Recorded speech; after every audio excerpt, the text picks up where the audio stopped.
Langley Speedway is no stranger to assertive speed. With raptors overhead and hawks nesting nearby, this flat track raceway can be more than a match for the unsuspecting driver. With few Pro Cup racers having seen the course in over a decade, the uncorking of the new Hampton, Virginia 250 should be a heady experience.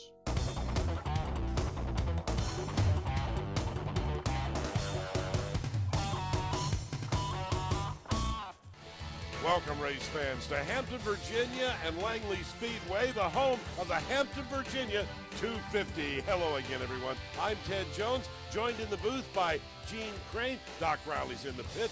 The Aaron's weather, a perfect day for racing. Now let's find out more about the track with Doc Riley. Well, the Pro Cup Series comes to a very special speedway, a speedway with an awful lot of history. Langley Speedway here in Virginia has been around since the 60s, and this used to be a stop on the NASCAR Grand National Tour, which eventually became the Cup Series. And one of the names that used to win right here at this track was Bobby Allison. He got his start driving cars just like this. Now, for our Pro Cup competitors here, none of them, with the exception of one guy, have had any track time here. So it's very, very important that they keep everything right. They listen to their crew chiefs. They monitor those Goodrich tires. They make sure that everything is just about perfect so they can make it to victory lane. Again, they have not raced here, the Pro Cup Series, for nearly a decade. So tonight is going to be one very special night on a track that is less than 4/10 of a mile, and she's flat. My crew chief says that I'm as good as anybody at loafing around. I think that's what it takes at this place. You just kind of roll around and lay up against the side of the seat and feather the throttle, and that's about all there is to it. Keep the wheel turned left. Don't ever get straight. Well, Caleb Holman got the pole. He accepts congratulations from Sally Grant DiVenuti, who's the executive director of the Hampton Convention and Visitors Bureau. We're so excited about having this race here in Hampton. As you know, Langley Speedway is one of the oldest and most revered speedways in the country, and to bring this race here is a great feat, and we really enjoy having you here. You know, people come to Hampton, they're going to see some great racing in the future here, but there's also an awful lot to do in Hampton, Virginia. Oh, you bet. We've got festivals, we've got wonderful attractions, we've got the Virginia Air and Space Center, Fort Monroe, Fort Wool, which are historic forts in and of their own right. We have the Speedway, of course, which has wonderful races every weekend. And then we have the Hampton Bay Days coming up in September, where we celebrate and really honor the Chesapeake Bay here in Hampton. People need more information about Hampton, Virginia, and the Convention and Visitors Bureau. How can they find that out? They can certainly go to our website at hamptoncvb.com, or they can go to visit hamptoncvb.com.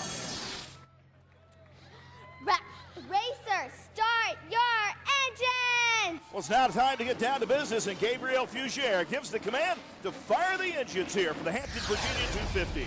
Let's take a look at the starting lineup. Caleb Holman, the StripMasters.com pole award. He's joined by Woody Howard, J.P. Morgan, and Drew Herring are going to make up row number 2.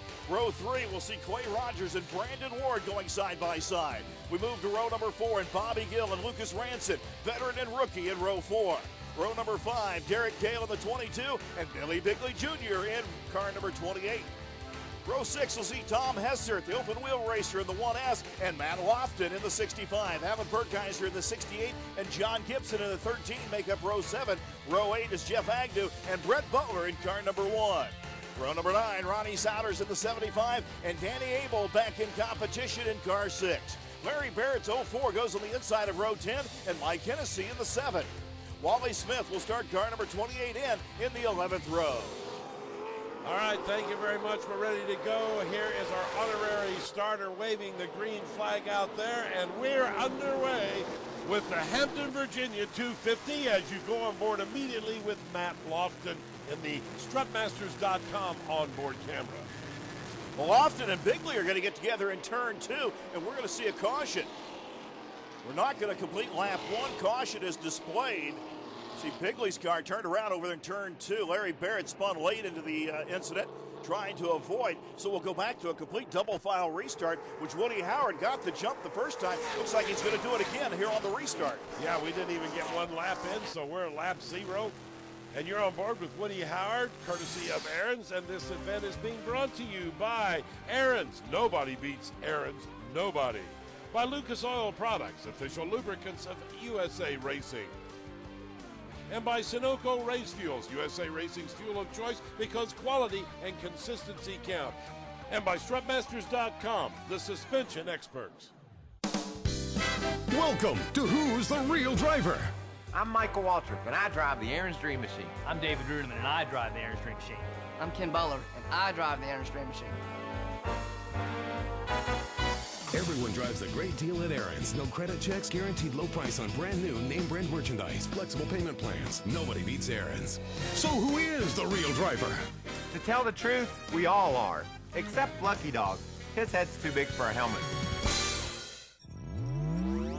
There is less than 1/100th of an inch of motor oil protecting your car's engine. Friction and heat causes engine oil to experience thermal breakdown, weakening its ability to protect the engine and its parts. Lucas Heavy Duty Oil Stabilizer is specially formulated to resist thermal breakdown, protect vital engine parts, and extends the life of your engine. It also stops smoking, knocking, and oil consumption in worn engines. Lucas Oil. Keep that engine alive. A look at the Hampton History Museum right there as we continue our coverage of the Hampton, Virginia 250. We move forward now to lap 47. There's the top 5 courtesy of Aaron's. The 55 of Woody Howard at Dean Motorsports 55 got the jump on the start, used the outside lane. Woody Howard's been racing late model stock here on a regular basis. He's putting that experience to good use. Here's the fourth place battle. Drew Herring, winner at South Georgia. He's being challenged on the outside by Brandon Ward in the Hess Racing Products 56. Yeah, Brandon Ward started way back in the pack, making a serious challenge. Look at them side by side. Remember, you want to run down on the inside on this track. Trying to get a little rubber moved up and into the outer grooves and maybe make it a 2-groove racetrack. Brandon Ward's going to do it the hard way. He's going to pass Drew Herring around the outside. He did indeed. Nobody told him go on the inside. He doesn't know any different. He said this worked just fine. Thank you very much.